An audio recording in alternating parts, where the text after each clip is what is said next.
I do believe we are live now. Orange Appeal, it's a post game show, kind of. We want to talk a little bit about the game. Uh, Guys, introduce yourself, Chris and Hank. How are you, sir? Good to Excellent, see you. excellent. Best Syracuse fans from way back in the day. We That's right. That is East right. Coast, West Coast now. East Coast, West Mhm. Coast. Yeah, it's gonna be we're just talking, it's gonna be a little chilly for us around here. But we upstate New York folk, we don't notice that. Just throw another log on the fire. You can still Yeah. get a barbecue going somehow or another. I'm Yeah, that's I'm right. telling you, you can find somebody. All you gotta do is step outside and sniff the air. Somebody's out there barbecuing something. Yep. There's something about having a garage. You know what I mean? You can just wheel that baby right out. Exactly. So Syracuse, the pit game. Tell me what you thought, guys. Chris, I'll take it. I'll let you take it. Yeah. Well, for one, I want to say it was great. It was a 6 o'clock game for me. So that was great on the West Coast to be able to, get out of work and watch a game that starts at 6 rather than 4. But it was tough because it almost they reverted back to the beginning of the year where defense wasn't as key and they weren't really moving around, so they got in that big hole with a 20-point deficit. Yeah, And then rebounding again, rebounding was an issue, and then they almost went to back in the beginning where they weren't feeding Jesse. The big guy for Pitt was in foul trouble, yeah. so they could have took advantage of keep feeding Jesse and they went away from that again. And then that's why we got in the big hole. But I'll tell you, what a comeback. Great to see a lot of fight, and it's great to see that the second five starters got in Yes. the game. And I mean, you had the 11th, 10th, ninth guy off the bench battling to Yep. get back to within 1 point. And So I mean, producing. that was a one positive that I saw. Hank, what do you think? I agree. If they produced, I like when the bench guys come off and produce. Um, I don't know, playing sports my whole life. I look at it as the guys that aren't producing should be watching and watch how other guys produce. But coaches, like we saw it in the past, Chris, where we would think a guy should be all right. Why isn't that guy starting? Yeah. But what happens?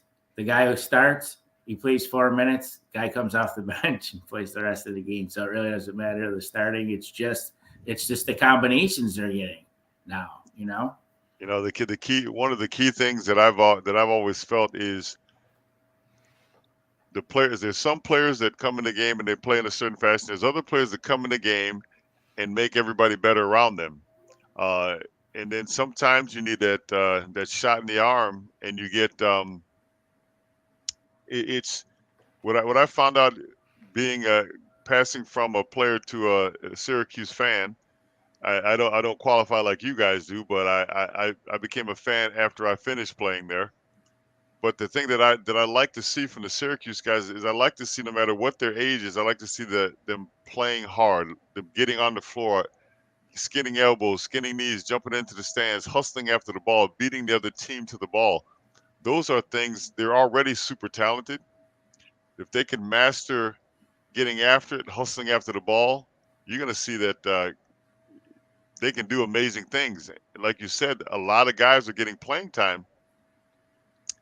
And I'm just, the more I see this, I get excited because think about it. They were down 20 points before they got everything moving in the right direction. So hey, I'm encouraged because situations, I'm always encouraged by tough situations because they allow players to step up and become relevant. And we saw that time and time again with the guys that came off the bench. So, and coach noticed, Coach Boeheim noticed that these guys are stepping up and coming out there and they're playing. He needs intensity. I remember so clearly after our freshman year, we got there. Coach Boeheim used to run us like we were. If I fell asleep and you hit a glass with a glass with a spoon and it went ding, I would jump up and run out of the room, and then I'd come back and like, wait a minute, what's happening? We ran all the time.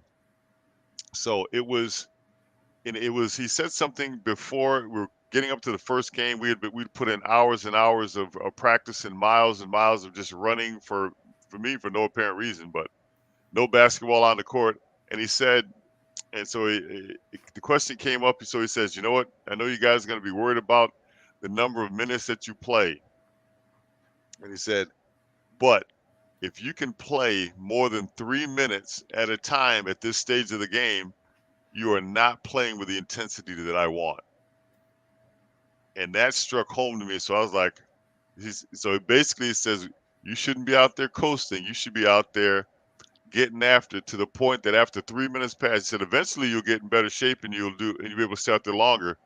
But in the beginning, we want the intensity level way up here so that you put it all on the line and you got to come out of the game almost to get an oxygen tank. So I think if we lean more towards that type of play there, the one thing that jumped out at me, guys, was when it was time the last play of the game.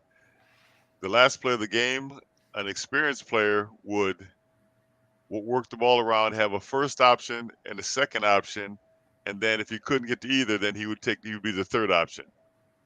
But by having a young guy out on the floor, he had the ball in his hands, the clock's running down, and if you don't have those things prepared in your mind, your field of vision goes just like this until you're like, okay, I got the ball, I got to try to score. But Yeah. but to come back from so far behind, that in and of itself, it was amazing. They kind of fell back. See, when I see the games, we play against a team that we could last game Cornell.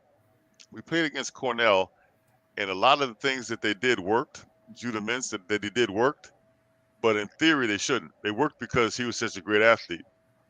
Today they played with yesterday they played with athletes that were really really smart. Like they were playing with some guys that they were in their working on their masters. They had 3 or 4 guys on their team that were working on their masters. They were experienced players, and they basically cut off the things that he wanted to do, and then he was left to invent things. So Yeah. got Yeah, to I get think it back was on track. very impressive. Very impressive. I mean, you had the basically the 8th, 9th, and 10th guys off the bench, down 20, that were huge in the comeback. You still had your 2 seniors, Gerard and Jesse in there with those 3 freshmen. So that was huge. And then the other point, we missed 9 free throws. So you think about it, they make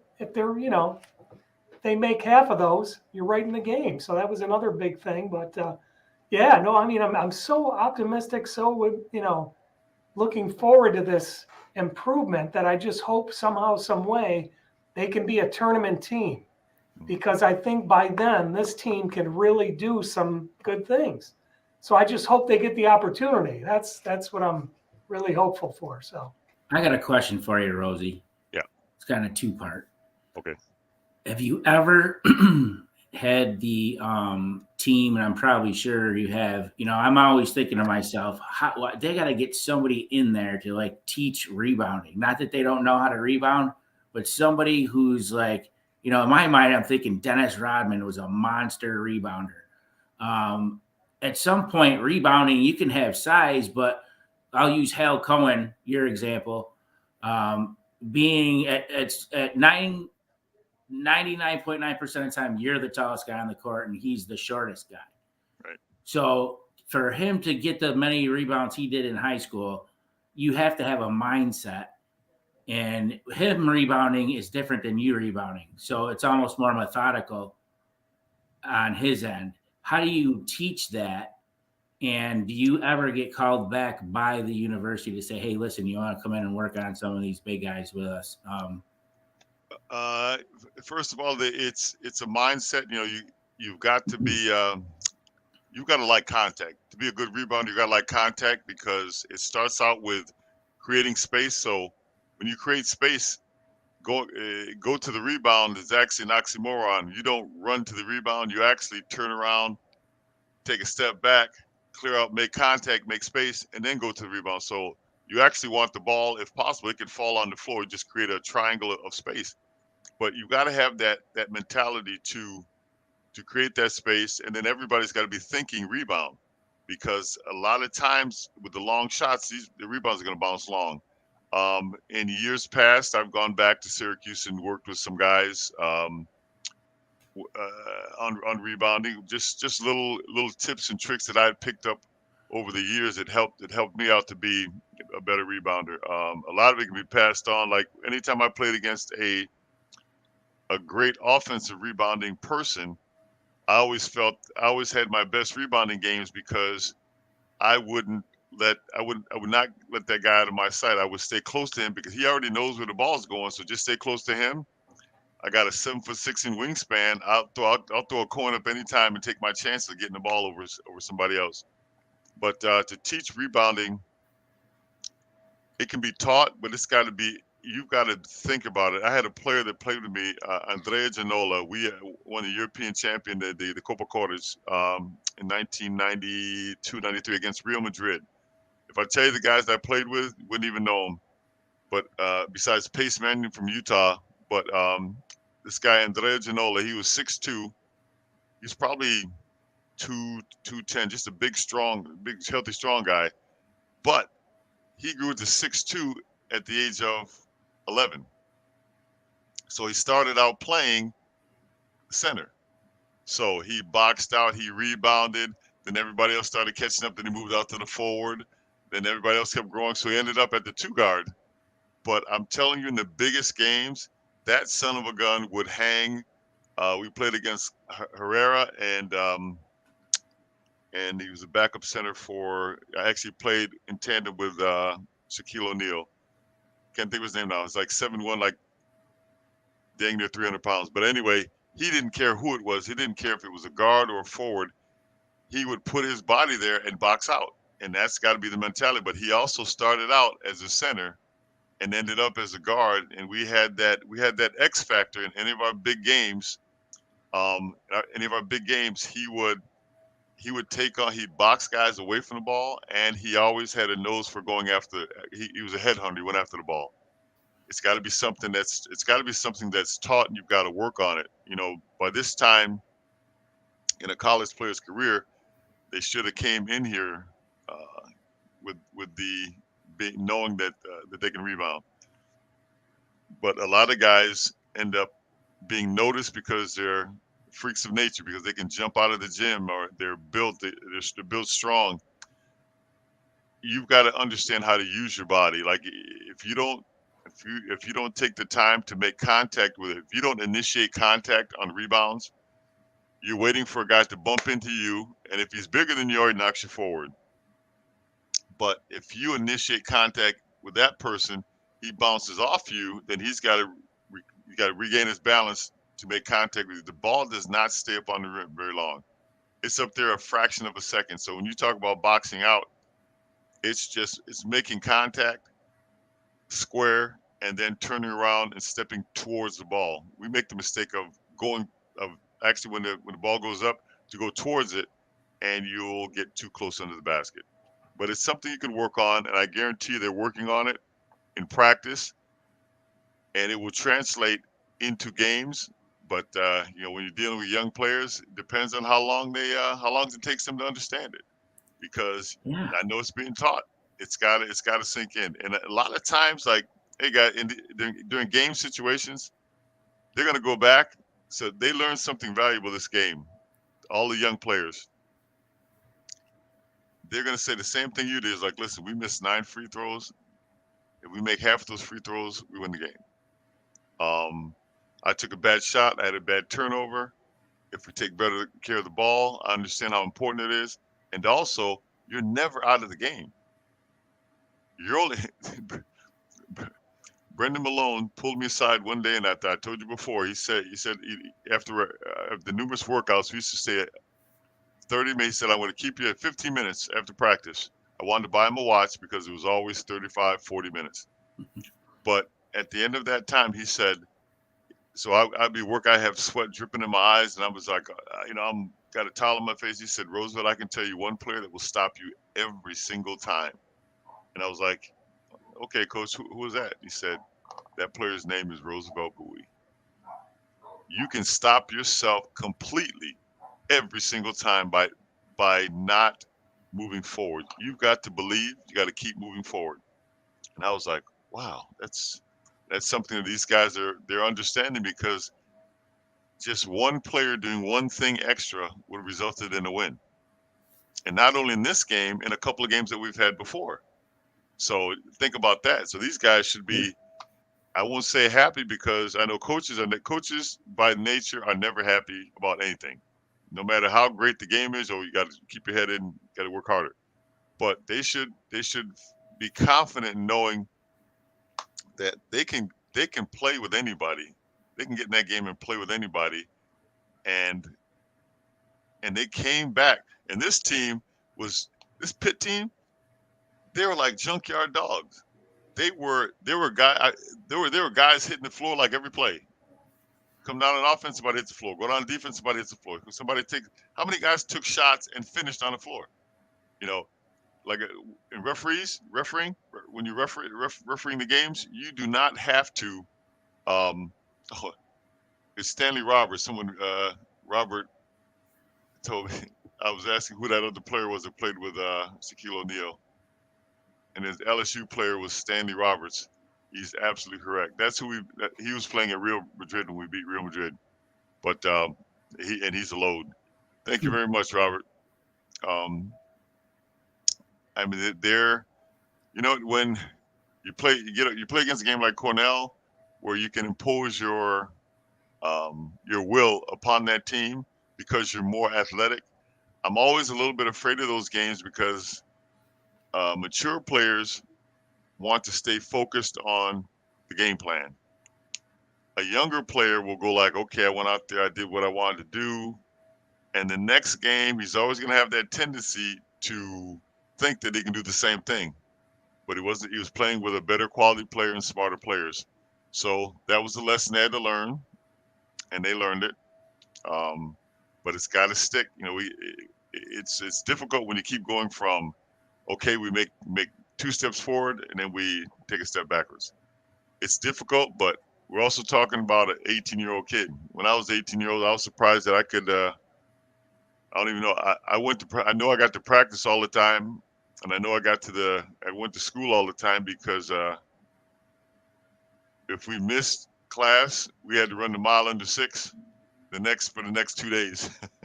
This is Wow. after practice. And if you didn't make it, he said, "Well, you like skipping class anyway. The next day you're going to run it all day." So we're like, "Okay, I'm going to be at class all the time." But you got to get smarter. You got to learn how to play with Jesse because they're going to start double teaming him like they are, double and triple teaming him. That should make the the the job of the players on the side away from Jesse. My key thing, I've been double team and triple team my whole life. My key thing is when I saw double team coming, I'd see it the first time, and during the first time out, I would tell the guy playing the opposite side of me that the guy with where the double team would come from. I said, I'm gonna get this ball, and I'm gonna look like I'm gonna tear the world down. I'm gonna start dribbling and forcing, and I said, I want you to go stand right under the basket. And after I think everybody thinks that I'm gonna make this great move and get to the basket, I'm gonna pass it right to you, and I want you to score a layup. And every time I did it, the guys that double teamed, I would say, "How'd that work out for you?" Every t- every time I got a double team, I'd pass it to their man, and then I'd tap them on the button going down the floor. Hey, how'd that work out for you? So at some point, I know they understand now. They've understood that Jesse, get the ball to Jesse, you can play off of Jesse. Now teams understand that, so they're gonna make it more difficult to get to Jesse. So be the guys that are going to double team Jesse, they're leaving early. So where the double team's coming from, that player has your job as a Division I player is to make your man play you. Make your man worry about you all the time. If your man is worrying about double teaming Jesse, there's one way to break his back, and that's get close to the basket as possible and get a pass and score. It's very simple. Then after a while, he's gonna be like, hey, every time I double team, my man is scoring, I'm looking bad. all of a sudden that help's going to be later and later. Jesse only needs that much time to score. All he needs is that man to hesitate for a second before that can happen. And we also need. It becomes very difficult um, when Joe Girard is not hitting the shots. When he's not hitting those shots, or they're taking them completely out of the play. We need that. We need another shooter to step up. And I say that wrong. We need another player to step up, another scorer, because shooting doesn't change much. If you score the basket, good. If you miss, so oh well. But a basketball player will know when to shoot the shot. He'll know when to penetrate the shot, and he'll know when to get it to another person. I used to always say, Cooney was. Everybody should talk about him as a shooter. I liked him as a player because even when he wasn't scoring, he was making 2 or 3 men chase him around out away from the basket. So you had your opportunity to find that hole and step in and Yeah, score. he was always moving. Yeah, He always moving off the ball. Yeah, always. he moves so much, guys. I used to get tired.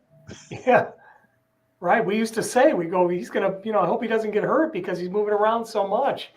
Always. I don't think I've ever, he never stood still. So yeah, absolutely. They made a comment to me once. He went through a shooting drought also, and they said, hey, what we're gonna do? He's got this shooting drought, and so we took the film, we broke it down, and he was something like 5 for 20, 5 for 20, 25 or something over a number of games, and I was at the Time Warner studio, and so we go back and I said, I want you to look at this video. I said, watch this play. So we watched 3 or 4 plays.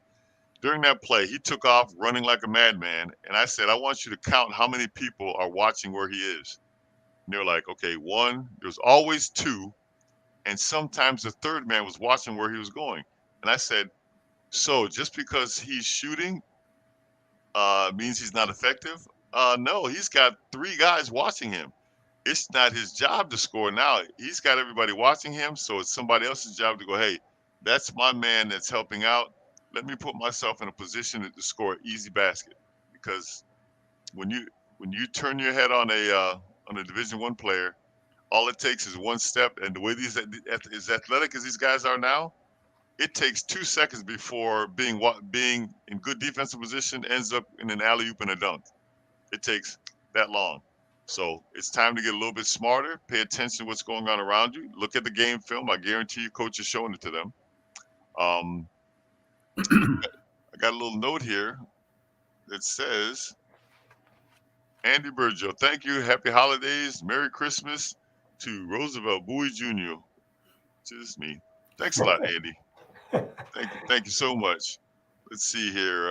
Rosie, how many dunks do you think you have in your career?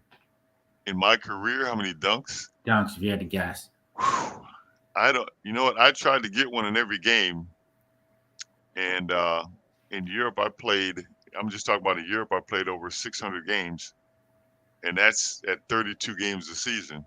So I know I had at least one a game, and I know I have 3 broken backboards. Nice. Wow, nice. I got 3 broken backboards, and the funny story about the broken backboards was, so I go to the basket and I break the backboard. They stop the game, they replace it, and they're like, that's $5,000. You're gonna have to pay for that. And I was like, I said, who pays for it? And they said, you have to pay for it. And I calmly said, did you get that dunk on video? And they said, yeah. I said, well, keep watching because this is the last one I'm doing. And then and my general manager went, no, you dunk, we pay.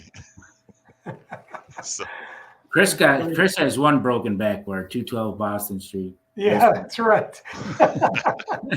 Those are the days. Yeah. Now, did you guys put up baskets like at 8 feet, 9 feet, and then play and pretend to be? Let me go first on that, Chris. My dad, if he was here to tell you, and Chris will tell you, my dad had a legit pole. I don't even know where he got the pole. I don't even think it was like a regular pole. And then put plywood, painted it SU colors, right? It was orange around it, orange for the square. Yeah. I think it was white in the middle. Mm-hmm. And it was at 10 feet always, because it was not adjustable and it was old school. But I got to tell you, it was a 1-car driveway. Remember my driveway, Chris? Yep. It was literally 1 car. That's it, would fit in there. And we had the most unbelievable games in that driveway. Yeah. But I could never reach the basket for the longest time. Okay. And then that's how I learned on that. Yeah, Chris, we left ours yours at 10 is too. adjustable, We right? left ours at 10 feet, just because you want it to be legit. You don't want to. And then sometimes if you lower it, you take your shots. Yeah, That your kind of shots screws off. up the whole angle and everything. But yeah, I still have a Syracuse S on my backboard, even out in the West Coast. Yeah. So I'm representing for the whole neighborhood to see that orange S still there. So yeah. Hey guys, take a look at this. Kendall Central School alumni game on January 5th. Oh wow. Nice. Are you going to be in it? No, not gonna happen. I don't think it's a good practice to go there and playing games and backpick kids and knock them down and step on them. It doesn't bode well. I'll come and I'll be in the stand. I'll come and get some popcorn and check it out. But it's funny that you guys talk about your wooden backboard. So my cousin Nate, 6'6", and he had a 40+ inch vertical. And at the time I was like 6'9", 6'10". We found this rim like on the side of the road. So we take it, we get a wooden pallet, and we attach it to the rim, and we put it up on this barn out behind my house. It was like 9.5 feet. But not because we wanted 9.5 feet, it was because that was the only building out there, and my carpenter skills were limited at best. Matter of fact, we play on it for a couple hours, knock it down, then we have to take the ladder out, go up there, put it back up again. But we played it. You always can find a game that's useful, and so it didn't have any pavement. It was on the grass. So this was our game. Each one of us got a chance to try to dunk it 10 times. And the guy that was on defense had to stand like right near, like 2 feet from the basket, right under the basket. And we would start with a running start. So I tell you what, you learn real fast what's a good way to block a shot, what's the wrong way to block a shot. When you have, basically we'd go at the basket, and the basket was like here, and our in our armpits. You see all kind of craziness. Yeah. But we did, that's a Saturday afternoon. And we just kept go set after set. We got the best out of 3, and the best out of 5, the best out of 10. And then finally it gets dark, and we're like, and my mother yells out, "You better stop before you kill my grass." So then we had to like stop. But it was just little things like that to try to be as and it helped out. Now you'd say, like, how does it help out with your skills? But when you have a guy running at you 10 times in a row, you figure out that you don't want to be standing directly in front of him.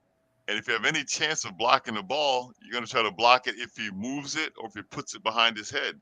Because if he puts it behind his head, all you have to do is get your hand over his head, and it's a done deal. But I learned a lot about, or you got to make perfect contact with the ball, or you're probably going to break a finger or something. And I don't know why we never broke. The only thing we broke was the basket. We'll pull a basket down. We never broke a finger. We never fell into now, mind you, the barn is like right there. I don't think we were. It was playing those games. I'm going to tell you another place in Syracuse on Oakley Drive. We used to play at Ma Glavin's house. Ma Glavin had 4 boys. We played pickup in their yard on the basket. And so I'm new there. We're out there playing, and there's Jim Glavin, Dan Glavin, Ed Glavin. Ed Glavin was historic because he played in jeans and steel-toed work boots. So I couldn't figure out why everybody caught the ball and went to the left. They're catching the ball, they're going left, they're going left, they're going left. So it's my turn. I pop out to get the ball. I go to the right, and Ed hip checked me into the pine tree that was at the edge. Nobody went to the right because there was a pine tree over there, and anybody that went right got hip checked into the pine tree. So I'm out there, no shirt on. I get hip checked into the pine tree. I come out, I got pine needles in my hair, and after that, I went left off. So So I learned how to go left consistently, probably better than I go right. But there's always little things you pick up from those times, man. And your love for the game because we're going out there. We weren't. It's crazy because we didn't try to be anybody else. We tried to be ourselves, constantly getting better. We didn't try to be Dr. J. We didn't try to be any of the NBA players. We I didn't even know how to be a Syracuse player because I didn't follow any basketball until I got to Syracuse. So, but man, those were the days. And then I had the greatest time. I went around during the summers and I played at Onondaga Park, Thorndon Park, every park in Syracuse. I took the rounds going up there playing during the summer. And I can tell you this: when I first went to Thorndon Park on a Sunday, they're out there, they're balling strong. I get up there, I put my name in. When it came my turn to play, everybody left. They wouldn't. They would not play with me. And it was Syracuse guys. They wouldn't play with Syracuse guys. So I said, okay, I'll fix it. The next Sunday at 6:15 before sunrise, I'm over there sitting on the court. Everybody gets to like 10 o'clock. They had to let me play then. But and when you played, you had to win. But that was those are great memories of the courts up there, just all over Syracuse. I had so much fun understanding Syracuse life being up there during the summer. Great stuff. Now our next team, what's the next move for our guys here? What do you? I think they've understand what they did wrong. Who's Yeah. next? Who's next on the menu? Well, I think it's Boston College, but I think they have 11 days. So they got a break now of 11 days. So they got a lot to think about. What am I going to do? So they don't play again till New Year's Eve. So, I mean, it's going to be interesting that first game to see if they thought about it, watched the film, if they're more aggressive getting after rebounds. I mean, I'm looking forward to seeing that game because, you got to consider we were almost down 2 starters and we still almost won the game with 2 of your starters on the bench. Yeah, so, I mean, it's gonna give those guys that they're on the bench that came in, they've got an enormous amount of confidence. So when they come in, they're not going to be just, oh, it's my first time into the game. They've already been battle tested. Yeah. I always look for battle tested situations so players when they come in, they know what they have to do. Because was it Copeland?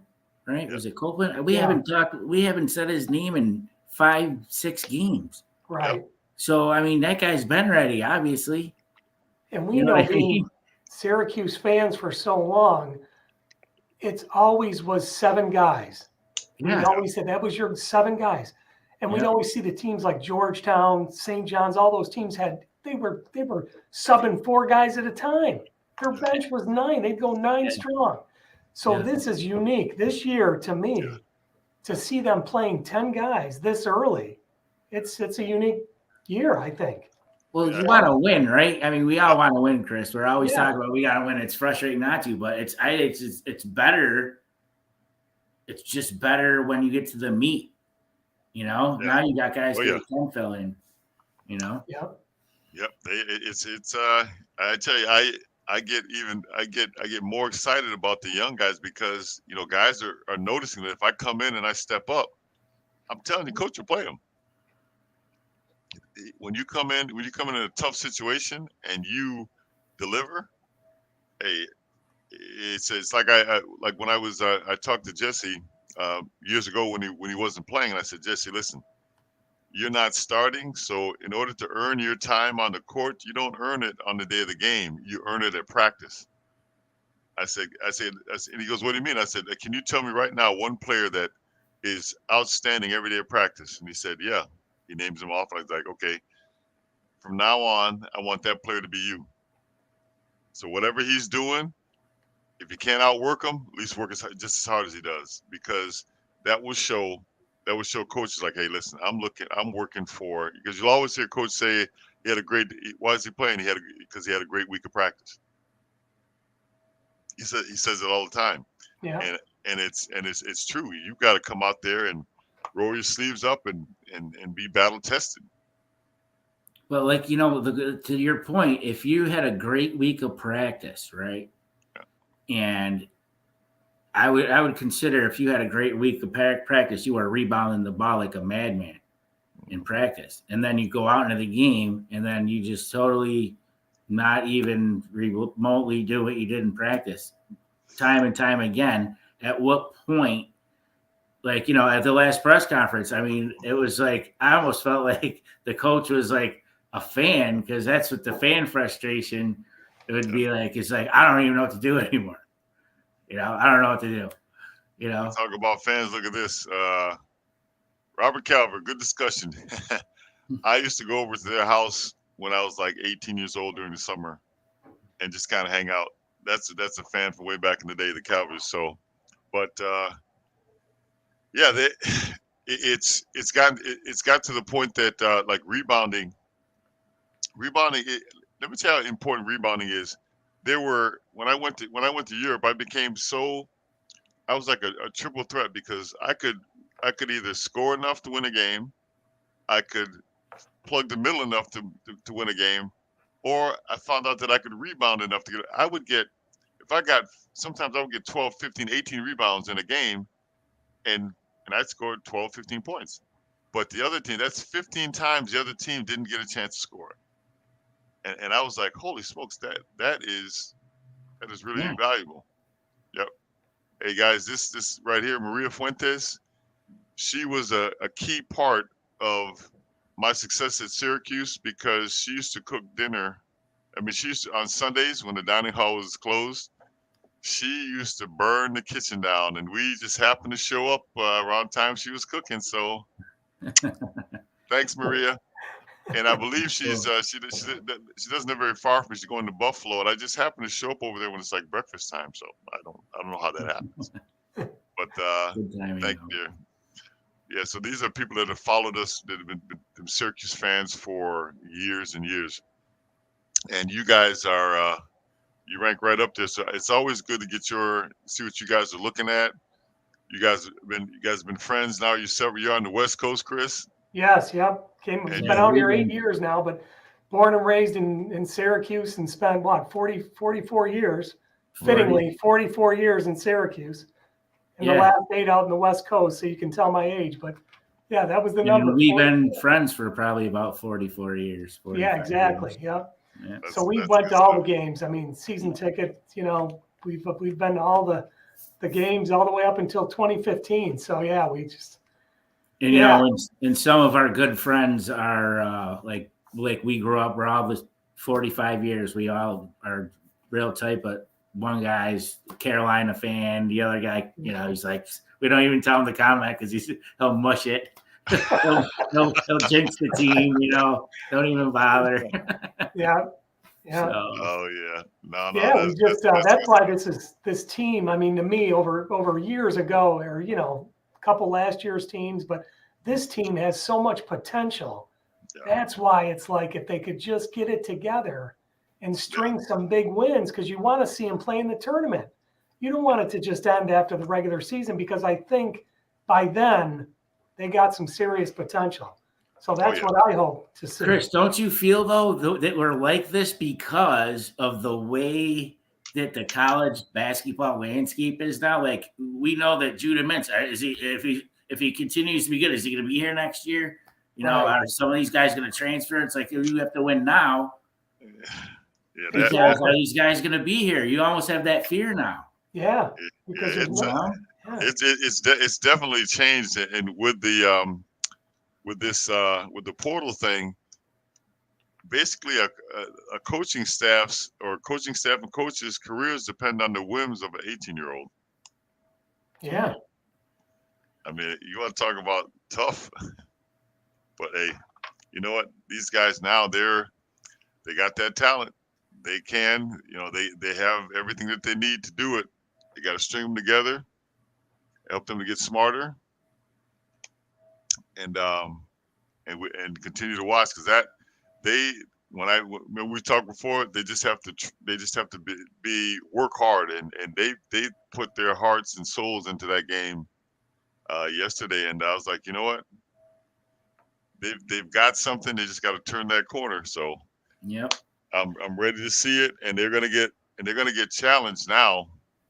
From now, every game they play is gonna be a challenge. Absolutely. So there's no more playing games against teams that you're bigger than or you're more athletic. You're gonna be playing against grown men now. You're gonna have to use this and this. So Yeah. True story. gentlemen, always a pleasure Yeah. talking with you. Right. Got to take our notes, and we'll jump on here again to get the fans' point of view. Yes, absolutely. Thanks a lot, guys. Thanks. Yes. Appreciate you having me. Merry Yeah. Christmas too. If I Okay, don't yeah, talk to happy you. holidays. Merry Thank you. Christmas. Happy holidays. Yes, gentlemen. Talk to you soon. All right, Take care guys. now. Go Take care. Cubes. Yep. Bye bye.